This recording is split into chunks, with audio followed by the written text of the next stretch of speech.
Magandang araw sa atin lahat mga kababayan, saan man panig kayo ng daigdig naron. Dito na naman tayo sa another episode ng ating vlogs, Badong Aratelis po. Pag-uusapan natin ngayon, ito po, no, sumagot po si Congressman Acop at mga kapwa niya congressman. Dito po, kasi hindi na sanay itong mga to na nakokontra. Sanay na ano eh, no, yung talagang parang mga ano na, diktador na, eh. Kung anong gustong gawin, kung ano okey, sa sinabi po ni, Senator Bato na ang mga patuloy 'no, na didiin sa dating Pangulong Duterte ay mga opportunistic at unprincipled. Yan po ang sinabi ni Senator Bato tungkol sa kanila. Siyempre pinalagan po yan ni Congressman Acop and Company. Yan po mga pag-uusapan natin, pero bago yan, kung bago ka pa lang dito sa ating channel, mag-subscribe ka na. Dahil ito lang ang tayong channel na may kinikilingan, may pinapanigan, una sa balita, huli sa impormasyon, kaya ano pang hinihintay nyo? Pindot na, okay. Ayan na si Shirey, ang tagal nyo nang hinihintay si Shirey. Hindi raw buo ang araw nila 'pag wala ka rito, eh. Okey. Alam niyo naman po yung nangyayari 'no, hindi po normal 'no. Eto lang po talagang kung titignan ko yung ano, kung nangyari ba pilit kong binabalikan, eh, kung nangyari na ba 'tong ganito na, nasa ang daming hinaharap na problema ng Pilipinas 'no, ang hirap nung parang parang wala kaming pakialam diyan 'no, itong ginagawa ng mga congressman ngayon at kasama po ng ating mga cabinet officials 'no. Wala kaming pakialam kung kung marami kayong problema kayong mga Pilipino 'no, yung alam niyo yung reaksyon nila ng mga Pilipino palag na lahat, eh. Alam niyo sa totoo lang, kung ngayon magkakaroon ng eleksyon tatambakan talaga kayo ni VP Sara, eh. Lahat ng ginagawa ninyo na nagmamarka yan sa mga Pilipino 'no. Ah, Wala po kayong ginagawa sa Kongreso para malutas yung wala kaming nakikita 'no. Ang lagi naming nakikita, sikat na sikat kayo, tuwang-tuwa siguro sila, yung ego nila siguro ay, punong-puno ngayon na sila po ay laging nasa news. Magbukas ka ng Facebook, Twitter, silang bida. Sabik po ba kayo kasi 'di ko maintindihan talaga, ano yung purpose ng mga congressman, 'no? Kitang-kita po, daming problema ng Pilipino. Pati naman 'tong mga cabinet official wala po talaga. Galit po talaga, lalo niyo pong ginagalit. Alam niyo yung mga ginagawa ninyo? Galit na yung mga Pilipino, mataas ang presyo, bilihin, 'no? Wala naman kayong kalutasan, wala pong kalutasan talaga, eh. Ang laging ang laging naririnig, binomba na naman tayo ng China. Alam niyo sa totoo lang akala niyo bayani 'tong mga ano natin. Alam niyo sabi ng mga Pilipino, wala wala kaming pakialam diyan. Dapat meron sa inyong nakikinig 'no, sa kanila. Yung akala niyo hirong-hiro kayo na nakikipagbabag kayo sa China. Mas gusto po namin 'no, mas gusto po namin na yung China kaibigan kaysa kaaway. Nakikita namin yung nangyayari sa Ukraine 'no, nakikita namin yung mga digmaan sa Israel at, sa pagitan ng Israel tsaka ng mga Hamas, sa pagitan ng Israel tsaka mga Iran. Ayaw namin nun. Feeling niyo hirong-hiro, ibang klase 'to, hindi nagawa 'to ni Duterte, tama. Hindi talaga gagawin yan ng matalinong pangulo. Bakit makikipagbabag ka? Puwede mo namang kaibiganin. Alam niyo 'yun? O tapos eto, imbes na makakita po kami, wala po kami naririnig, eh, papaano malulutas. Laging magsasalita si Tamby na, "O sa June, bababa na ang presyo ng bigas. Pagdating ng June, sa July bababa na presyo ng bigas. 'Pag July na, sa August bababa na presyo ng bigas. Pagdating ngayon August na, sa September." Puta, parang frustration lang ang natatamo namin, eh. Tapos mananakot na, lalabas na ang ano, ICC. Eh, ano ngayon? Wala na po yung mga taong ginugutom ninyo, 'no, tapos ngayon ininsulto niyo pa, hindi na mayaman, hindi na mahirap. Puta, hirap na hirap mamalengke. Tapos mababalitaan ng mga tao, alam niyo po lahat ng tao ngayon galit. Kung sino man yung nakaisip na naiahon niya, kung nag-iisip pa po yung pangulo, yung sabihin niyo naiahon niya yung 2.5 million mula sa kahirapan dahil sa kuwentang ₱64, parang ano 'no, parang hirap na yung mga Pilipino. Huwag kang mag-alala, hindi ka naman na mahirap. Inihahon na kayo ng presidente, hindi niyo ba naramdaman?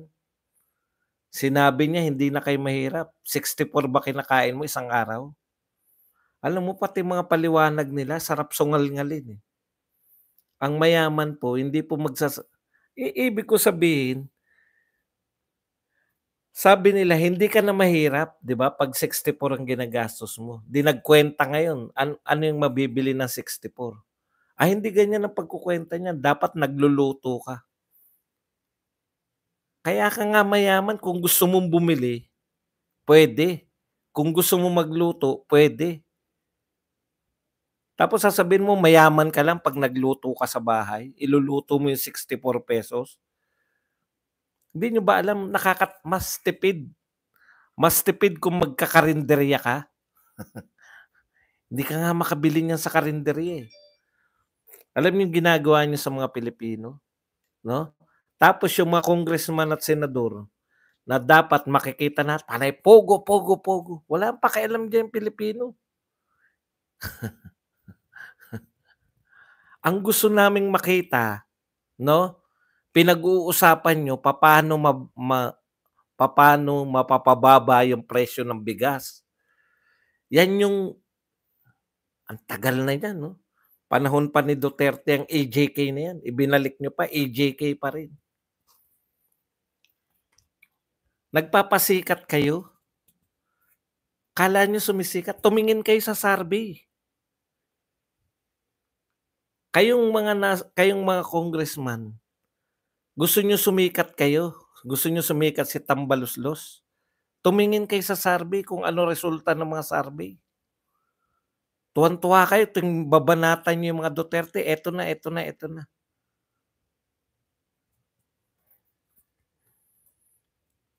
Eto sinabi ni Senator Bato,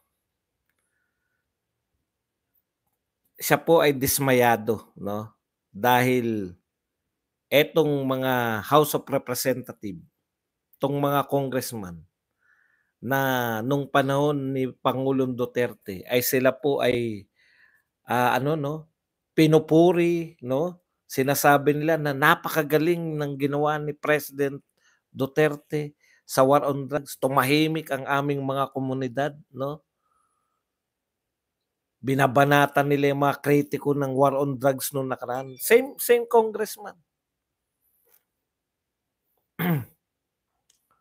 Sabi ni Senator De La Rosa, nakakalungkot po talaga kung gaano sila kabilis noon singing hallelujah, 'no, singing hallelujah. Dismayado po kasi kasama siya. Opo, kasama siya sa war on drugs. Ah, kailan lang po yun, eh. Meron po bang ganyan, galit po ba sa war on drugs yung mga congressman? Hallelujah nga yung mga ayun, singing hallelujah, "Thank you for the drug war." Yan ang mga sinasabi nila kay Pangulong Duterte. "Thank you for the peace and order. Thank you for the tranquility. Thank you for keeping the streets safe from drug menace." Ngayon, siya na ang bilin, si Pangulong Duterte na. Ngayon si Duterte na yung demonyo. Nung panahon na siya yung nakaupo, siya yung nagbigay ng katahimikan. Ng katahimikan sa komunidad. Maraming salamat, Mr. President. Same congressman. Yang mga congressman na yan na umaatake ngayon sa Pangulo ng Pilipinas. Yang congress na yan, sila po yung puring-puri. Nung nagkasalukuyan nagwa-war on drugs si Pangulong Duterte. Kaya dismayado si Senator Bato. Siyempre tayo, alam nyo naman, sanay na tayo dyan. Matagal na natin kilala yung mga congressman. Yung mga congressman na yan, nung panahon ni Pinoy, kampi sila kay Pinoy. Nung nanalo si Duterte, Duterte na sila lahat. Ngayong iba na presidente, putya, baliktaran na. Wala na nga natira kay Duterte, si Pulong na lang yata natin.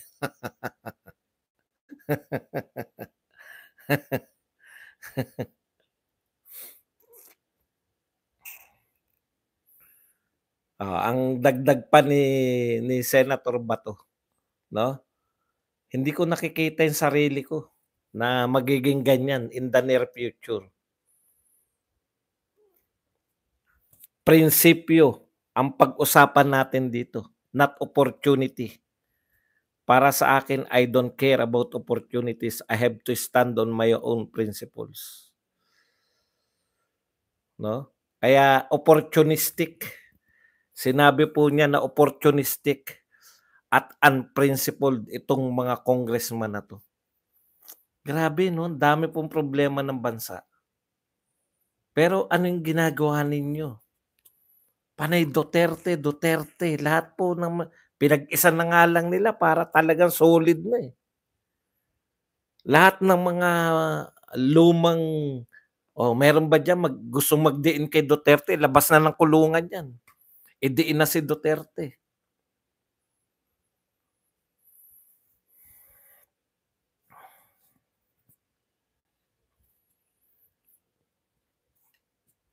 De La Rosa said he finds the House move to reopen the hearings about drug war and extrajudicial killing very redundant.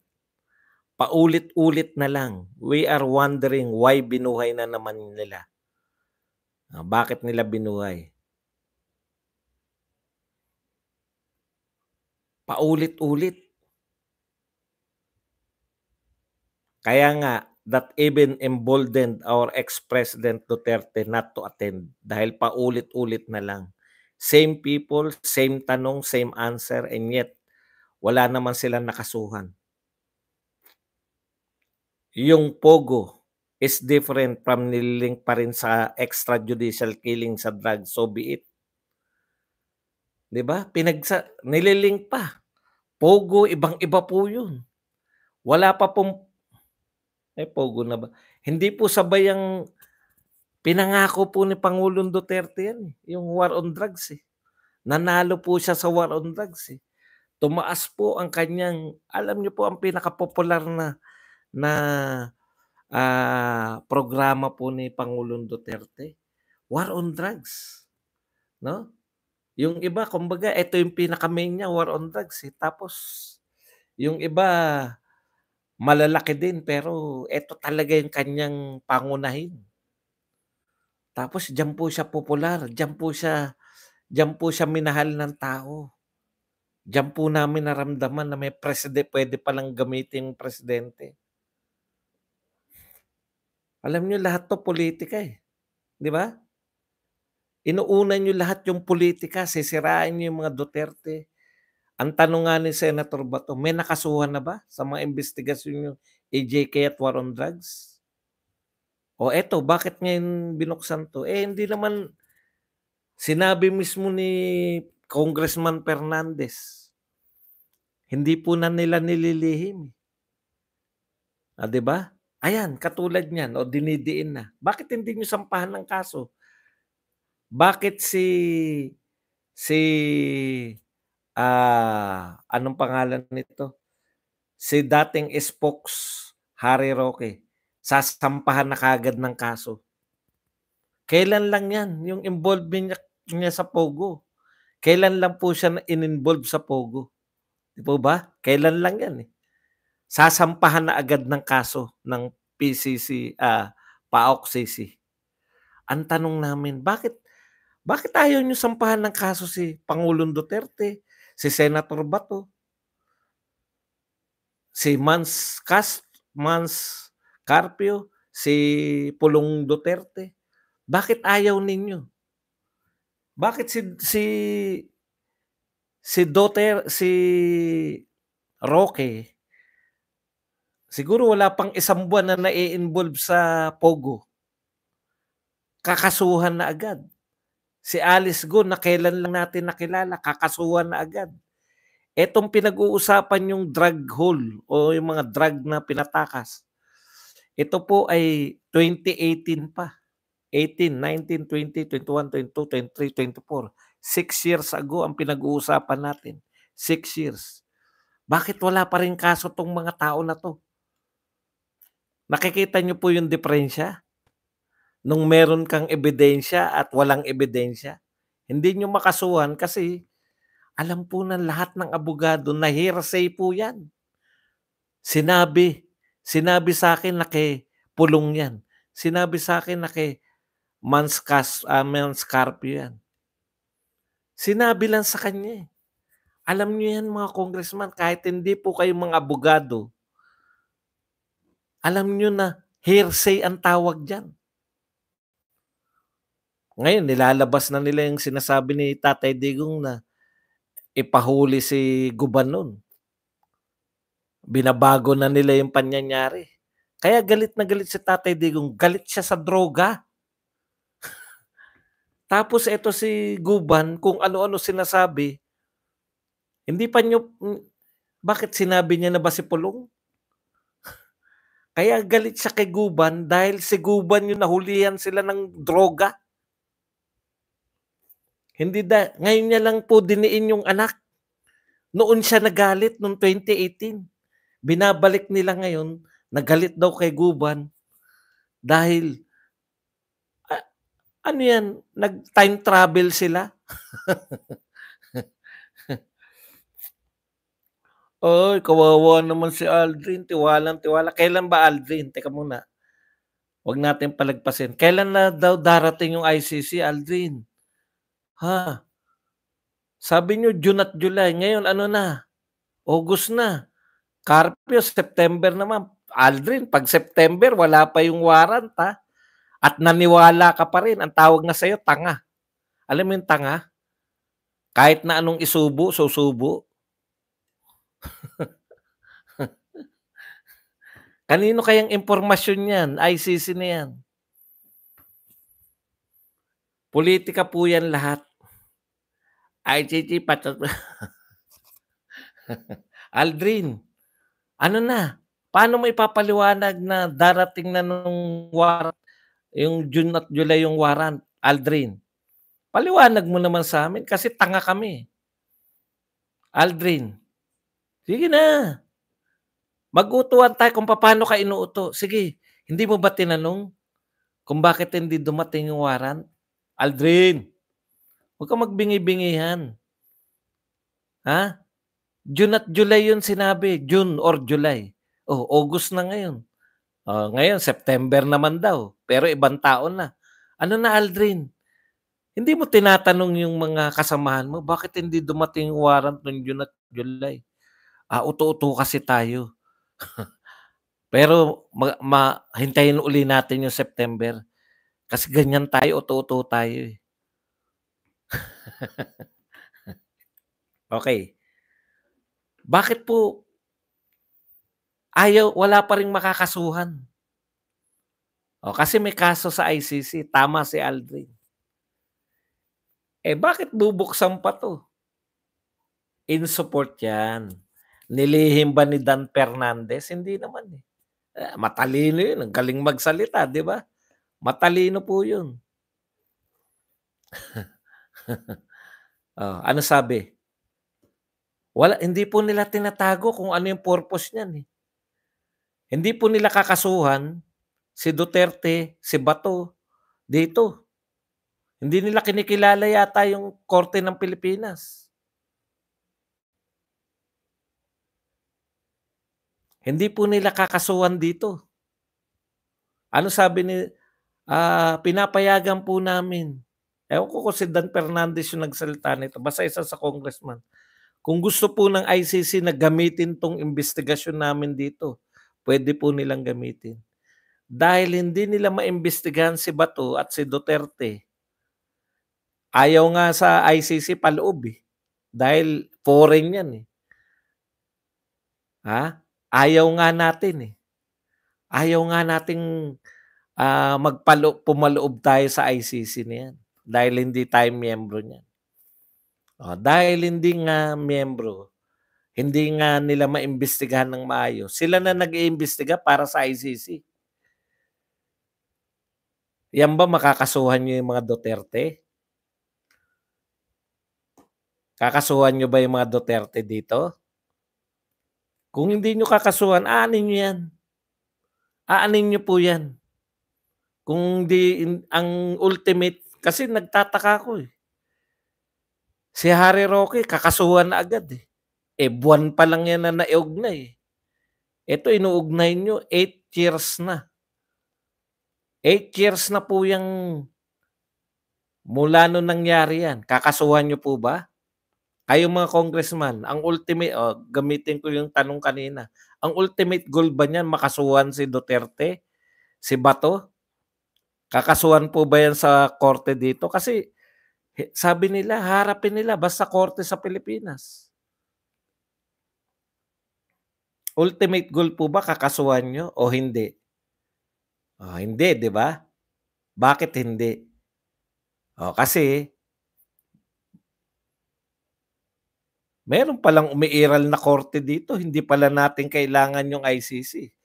Mapupurnada yung kaso nila sa ICC. Kaya hindi niyo sila makakasuhan dito. Kung hindi niyo sila makakasuhan dito, bakit pa ulit-ulit niyo 'yan? Para saan yang imbestigasyon na 'yan? Para bumaba si VP Sara yung survey? Para tumaas si Martin? Survey ni Martin? Namimigay na nga direkta ng ayuda, ang lalaki na nga ng mukha niya, wala pa ring epekto, eh. Magbago kasi kayo ng ano, kung baka nakatulong sana kay Martin, kung ang pinag-uusapan niyo papaano magiging 30 yung bigas, papaano magmumura yung mga gulay, bilyon-bilyon po ginagastos niyo rin sa lahat ng imbestigasyon niyo. Pustahan tayo walang makakasuhan kay Duterte tsaka kay Bato. Si Roque meron na, kakasuhan na raw. Si Bato tsaka si Duterte, yun yung pangunahin nilang tinutumbok, makakasuhan ba? Kasuhan niyo. Dito sa Pilipinas.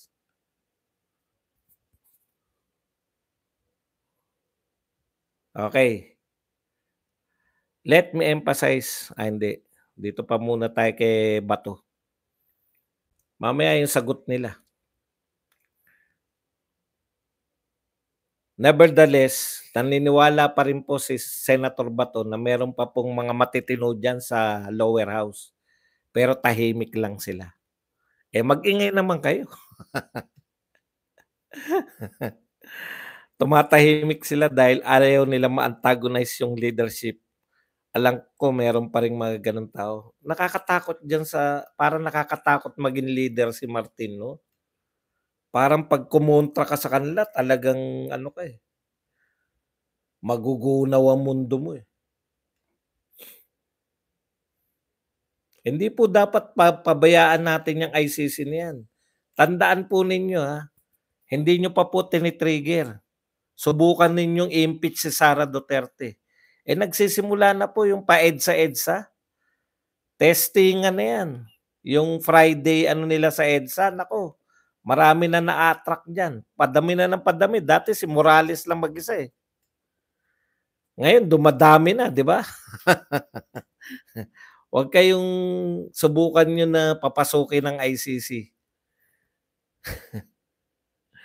But so far, those who are so fast in changing their stand, in changing their views, and changing their everything, all I can say, yung mga nagbago kaagad ng mga stand diyan sa war on drugs, ngayon kontra. Dati puring-puri na yung war on drugs, ngayon po kontra na sila. All I can say is that these people are so opportunistic, they forget their principles. Yan po ang sinabi ni Senator Bato. Mas prioritize nila yung opportunity. Whatever that opportunity is, sila lang nakakaalam. Kami may ideya kami kung ano yung oportunidad na naghihintay diyan sa mga congressman na yan.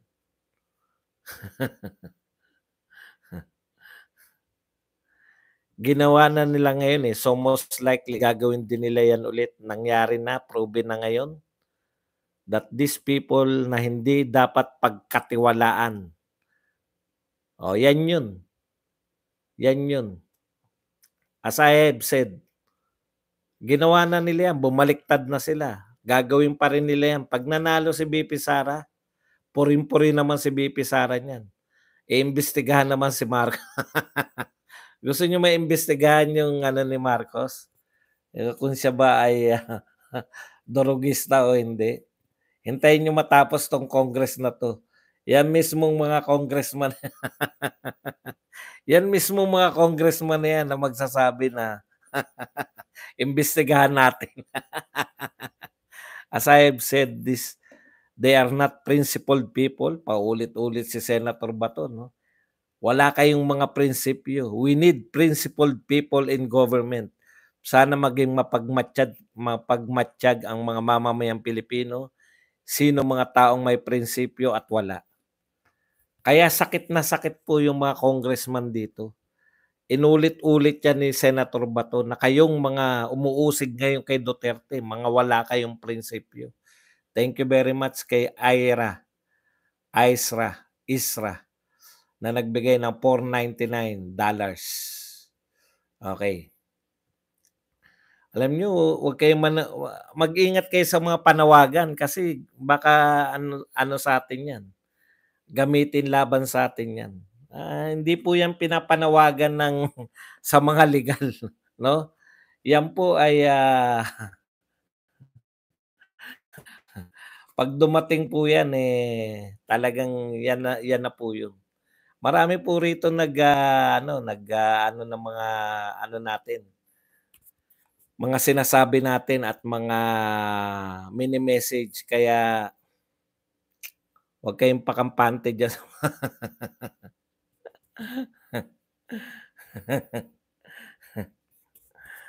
Kaya kung gusto niyo pong malaman ng katotohanan dito sa pamilya nakaupo sa Malacanang, hintayin niyo po yung nag-iimbestiga ngayon kay Pangulong Duterte, sila rin yan.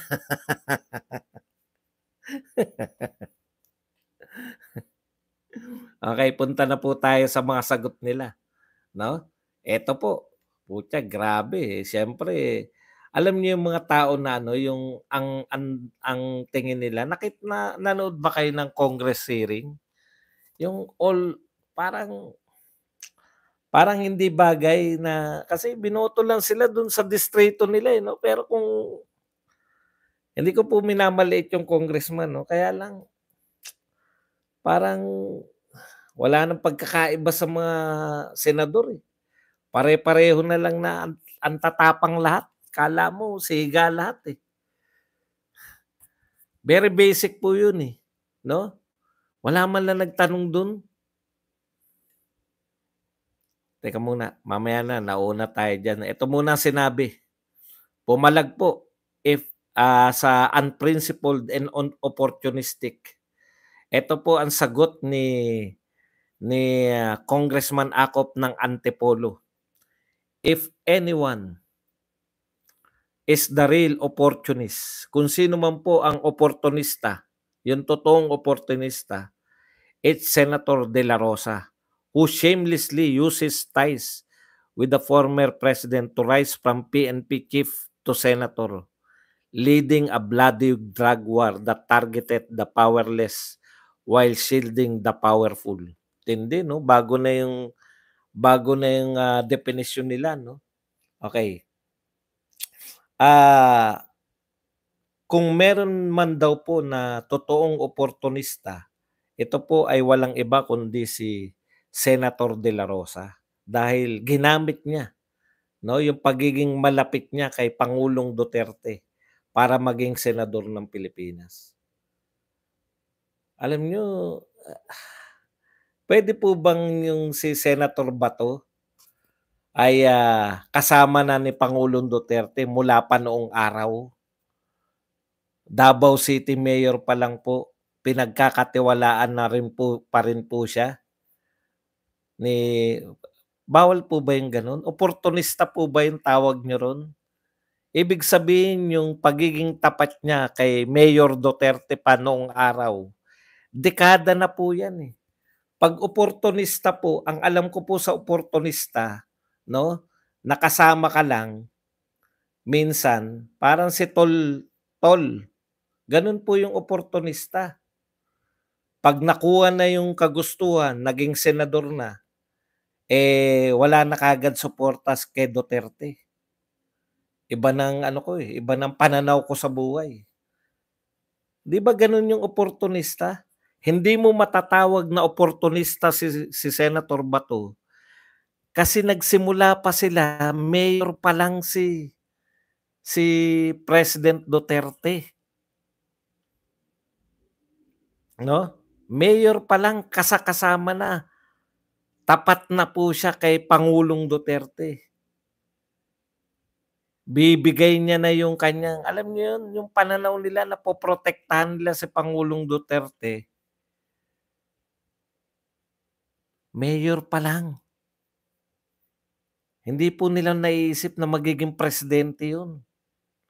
Yung oportunista, nung naging presidente dumikit, hindi naman dating kadikit, nung nanalo tablahan na. Hindi niyo puwedeng sabihing oportunista yung mga taong nariyan pa nung simula. Kumbaga sa mga vlogger, ang oportunista o yung mga politiko 'no, dinikit yung sarili kay Duterte. Itong gobyerno na 'to si BBM, dinikit yung sarili sa sikat na Pangulong Duterte. Yung lahat ng paninira sa kanilang pangalan noon ng mga dilawan, tanggal lahat, 'no? Yan ang oportunista. Nung nanalo na, putya tablahin na natin 'to si VP Sara. Siraan na natin sa 125.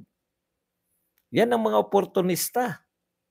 'Pag nakatikim ng kapangyarihan, laglag na yung kanilang mga nakalimutan na kung sino yung nagpanalo sa kanila. Yun ang oportunista, hindi si Bato. Akalain ba ni Bato na magiging presidente ang mayor niya? Kung oportunista pa yung ganyan, gusto ko yung mga taong ganyan. Hindi iniwan si Pangulong Duterte, dekada na, eh. Ang oportunista pa yung mga congressman, ha, na nung presidente si Pangulong Duterte, putya yung iba sa inyo ang tataas pa ng tungkulin dun sa PDP. Yang Dong Gonzales na yan, vice president pa yata ng PDP yan, eh. Pagkapanalo ni Marcos, nagdeklara pa ng tindi pa ng deklarasyon, eh, na siya ay babaliktad, ayaw niya na, nagre-resign na. Bago po ako bumoto, ipinaalam ko po na nag-resign na ako. Puta, hindi ka man lang sumulat sa presidente ng Pilipinas para mag-resign. Nag-inarte ka pa na nare-resign na ako. Yan ang mga oportunista. Pagbago na presidente, marami sa congressman talaga. Tama si Bato. Yeah?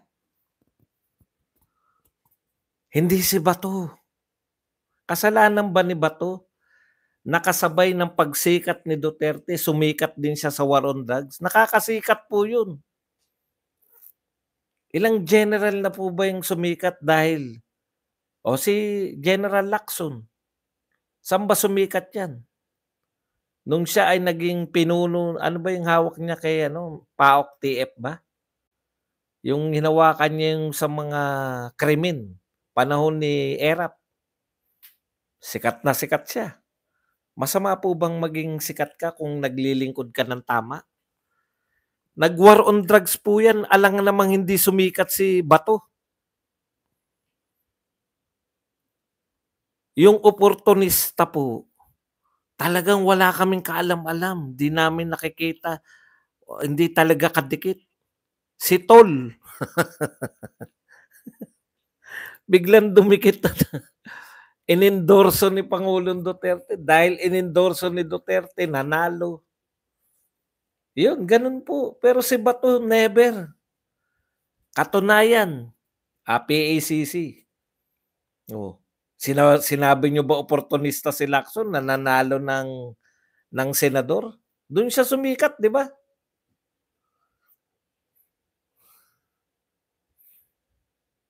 Kasalanan ba ni Bato na bumilib yung mga tao sa war on drugs? Kaya nga yan ang hindi nyo naunawaan. Bakit nanalo yung mga yan? Mga neophyte, hindi pa naging mga politiko, hindi pa na-elect kahit na biglang panalo agad. Bakit kaya? Dahil Duterte boys. Aprobado sila, lalo na si Bato, aprobado ang mga tao sa war on drugs.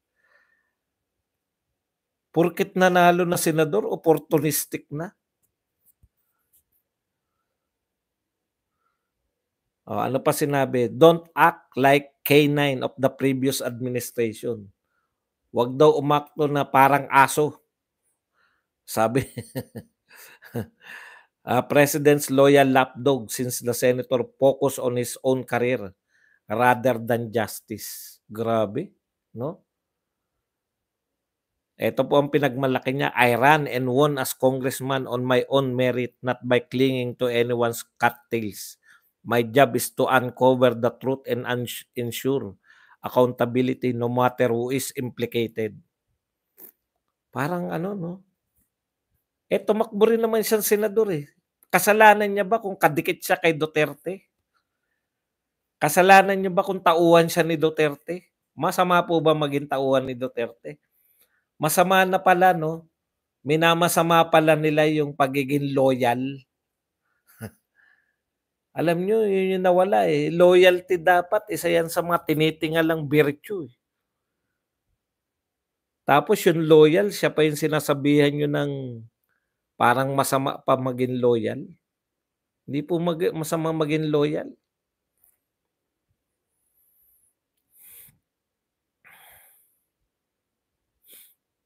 Ang tagal na 2018 pa yung iniimbestigahan nyo. Ito pa ang isa.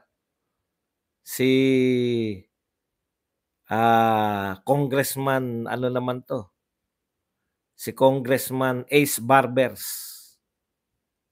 Ito pa yung iba, Dan Fernandez, Ace Barbers, si Abante. Yan.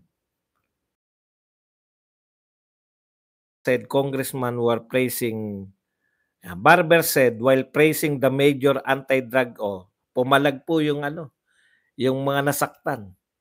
Ito po, nagpapaliwanag.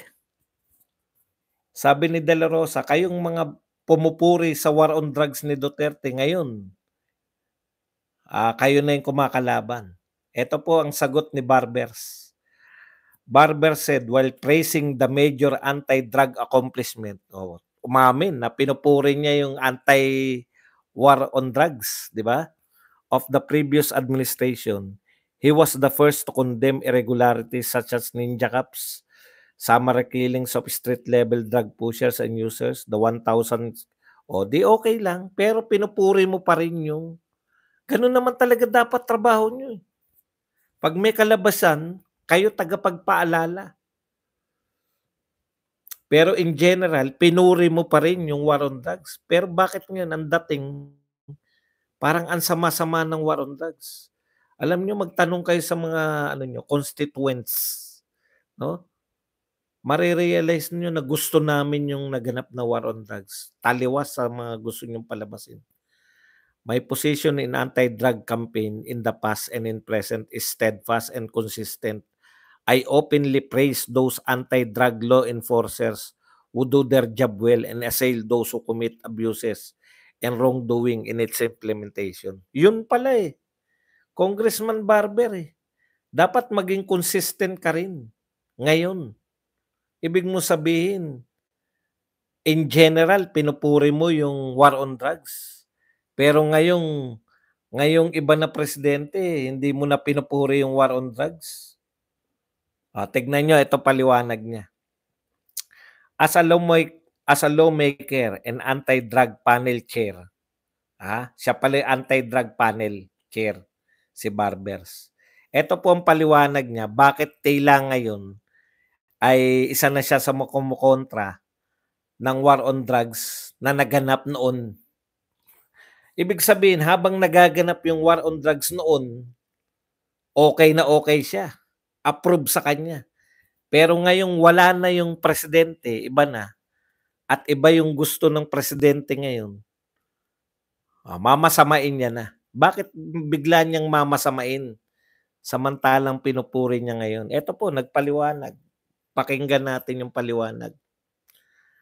My position in the as a lawmaker and anti-drug panel chair, I cannot just sit idly and do nothing when new witnesses and evidence crops up on alleged abuse and wrongdoings. May new witness kasi daw. New. Hindi naman po new yan si Guban eh. Witness na po yan eh. Ng Senado before. Ano po ang sabi diyan kay Guban? Ibig sabihin, nagpapalusot po siya noon tungkol diyan sa droga na pinalusot nila. Di ba? Kaya po galit si Tatay Digong, hindi dahil sa kung ano pa man. Hindi po siya bagong witness. Bago na lang yung kanyang sinasabi. Dinidiin niya ngayon. Hindi ko po alam kung abogado kayo, Congressman Barbers. Pero napaka-basic po. Ang bago niyong testigo ay hindi po dapat star witness. Ang bago niyong testigo ay may narinig. Yun po yung bagong ebidensyang sinasabi niyo. Meron siyang narinig. Kaya kayo rin po yung bumabali sa ano niyo eh.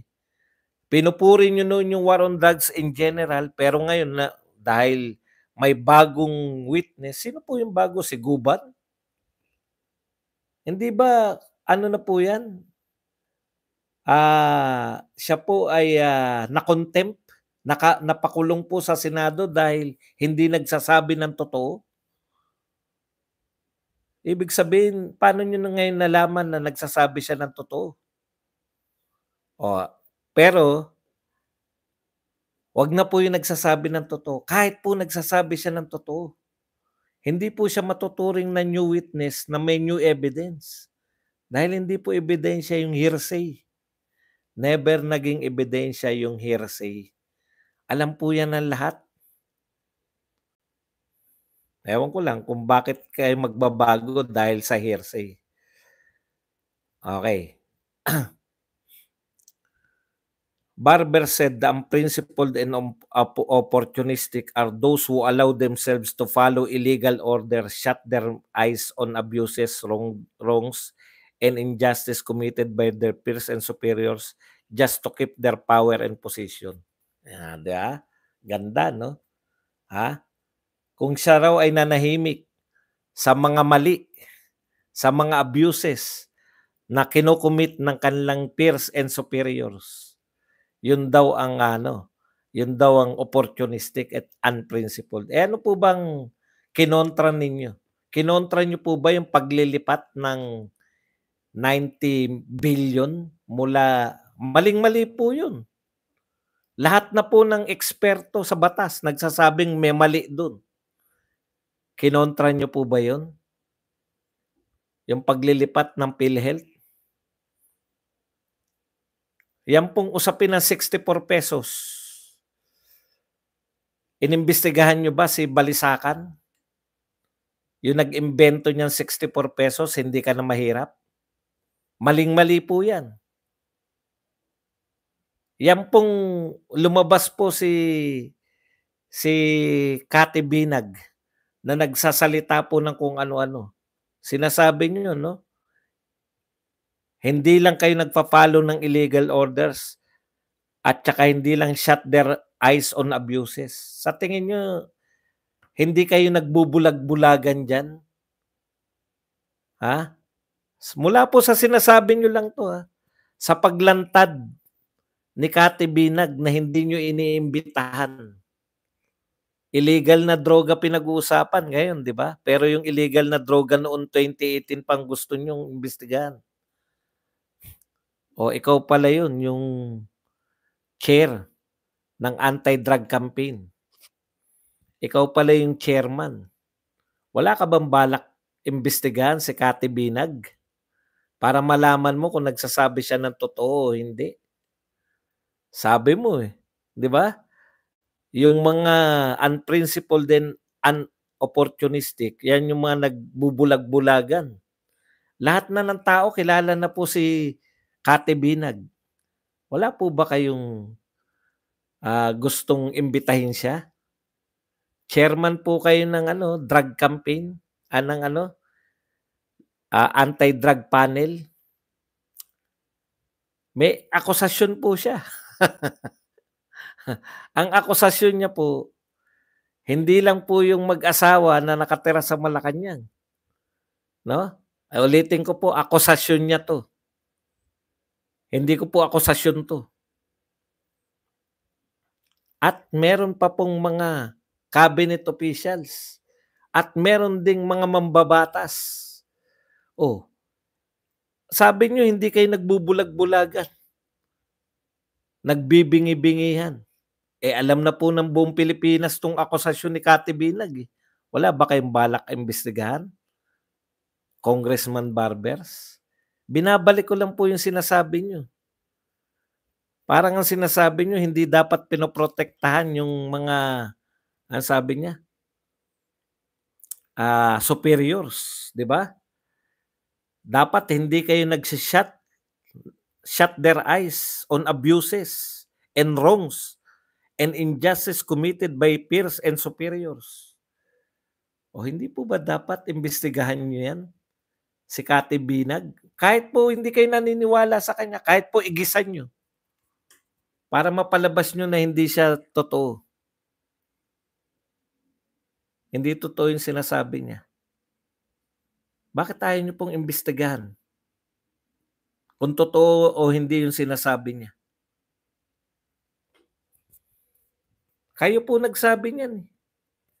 Yung mga unprincipled at opportunistic, yan yung magbubulag-bulagan kung involved yung kanyang mga superior. Lahat na ng tao alam kung sino pinagbibintangan ni Binag. Bakit Duterte pa rin ang iniimbestigahan nyo? Kung totoo na hindi kayo.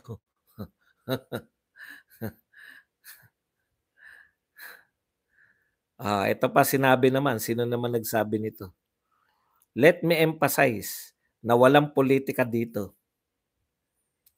Trabaho lang ito. Kung sino man ang masangkot na katrabaho, kaibigan, kamag-anak at illegal na droga. Siya pa rin pala si Barbers. Lalo na kung malakihan, dapat lang natin imbestigahan at alamin ang katotohanan. Kaya pala hindi niya maimbestigahan kasi maliitan lang. Isang pamilya lang o mga tropa lang ng pamilya. Maliitan pala. Pero teka muna. Involved po buong Pilipinas dun. Wala raw politika pero hindi nila imbestigahan si Cathy Binag. Halata nga pong walang politika. Ito naman si Dan Fernandez. We owe it to the Filipino people to pursue these investigations wherever they may lead. This is not about shifting allegiances. It's about ensuring that justice is served. Ang galing, no? Ang sarap pakinggan. Meron na po ba kayong inimbestigahan? Kung justice po ang gusto niyo, okey lang po 'yan, eh, 'no? Meron na po ba kayong inimbestigahan na mga, smugglers? Kaya po si Pangulong Duterte po si Pangulong Marcos nagsabi nito. Isa sa mga dahilan ng pagtaas ng presyo ng bilihin, smugglers, hoarders, price manipulators. Meron po ba kayong inimbestigahan na hoarders, smugglers? Dan Fernandez. Hindi raw yan sa alliance, hindi raw sa allegiance yan, hindi sa katapatan. Meron po ba? Yun po nagpapahirap sa mga Pilipino eh. No one is above the law. Oh, yung pala eh, no one is above the law eh. Meron po ba kayong investigasyon na napakulong na yung mga smugglers dito sa Pilipinas ngayon, 2024? Ngayong administrasyon na 'to? Bakit po panay ang pursuit for justice niyo yung nakaraang administrasyon? Bakit po yung mga hindi ngayon?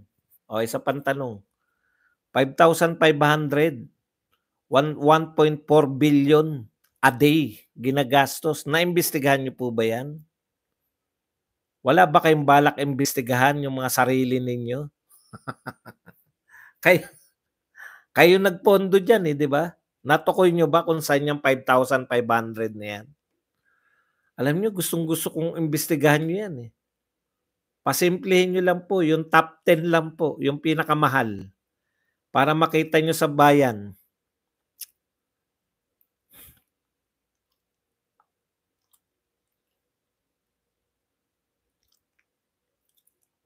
Hindi ko po puwedeng ilagay si Ako po ang pinakasikat, eh. Hindi naman tapos na po tayo kay Akop, eh. Gusto niyo po ba ilagay ko lahat sa title? Pinakasikat po sa kanila si Akop, siya po yung head nung anong tawag dun? Yung pinagsama-sama po, si Akop yata ang head nun. Tsaka siya yung pinakamagandang sinabi. Siya yung bumutatake. Kung kapapasok niyo lang po, wag po kayong malito. No? Kung kapapasok niyo lang po, katatapos lang namin i-discuss si Akop. Hindi. Magtanong lang po kayo, no? Wag po kayong malito. Hindi po pwedeng mailagay po diyan yung buong topic ko sa title. Title lang nga po 'yan, eh. Kaya karaniwan po nilalagay sa title yung pinakasikat. 'Di po ba? Si Bato versus Akop, gano'n po talaga.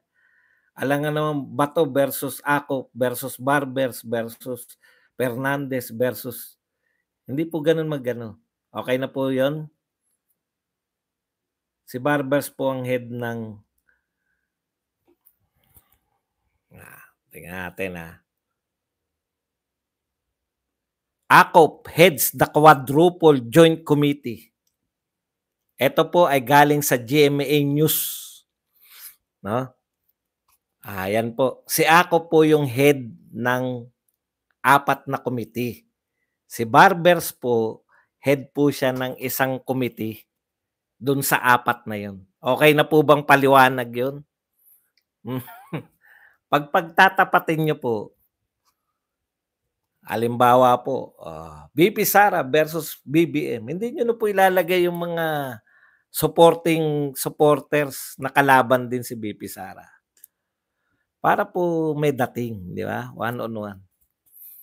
Kaya po si Ako pa nilagay ko. Kung sakali po na si Barbers po yung head, siya po yung ilalagay ko. Mas pogi si Barbers, di? Mas pogi yung nakarating doon.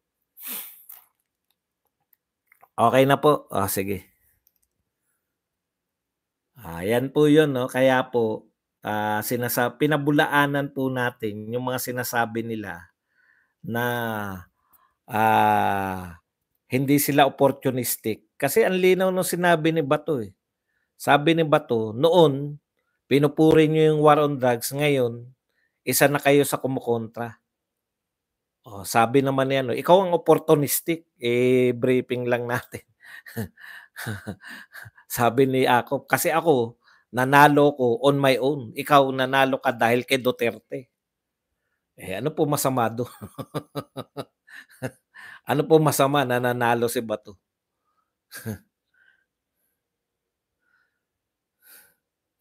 Okey.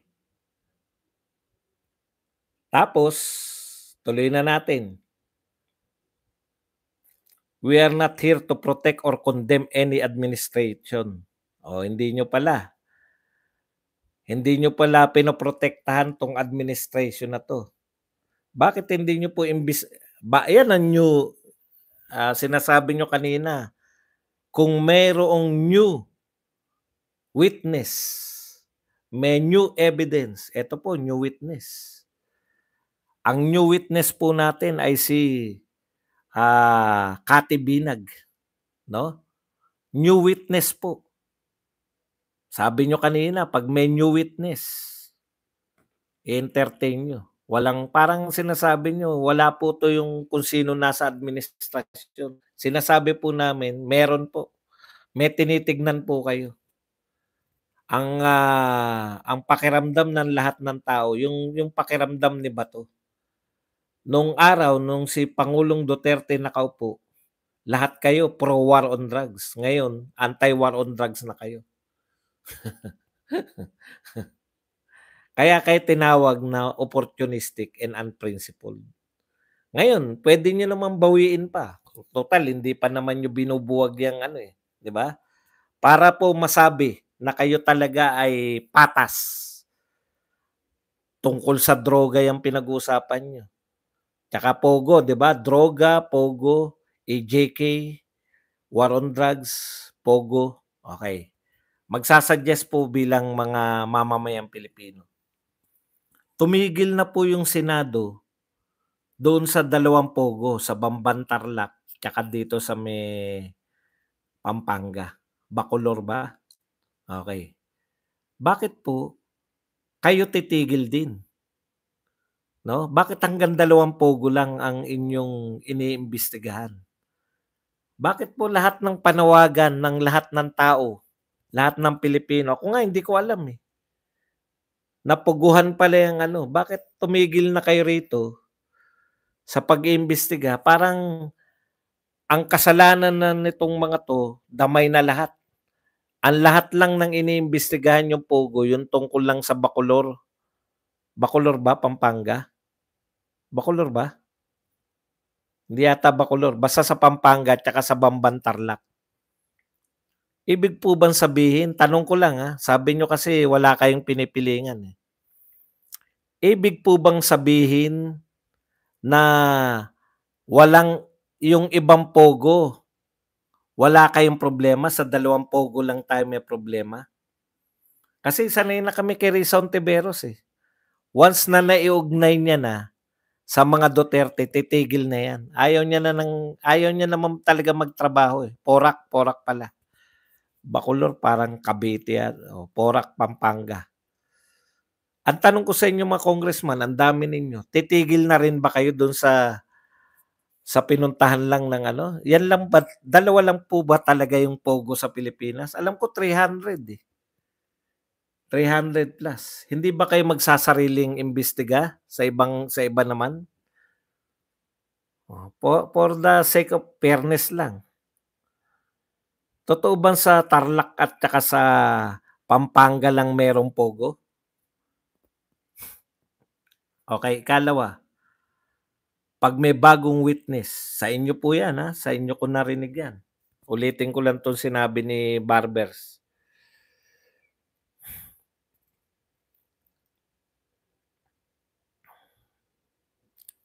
Sabi ni Barbers,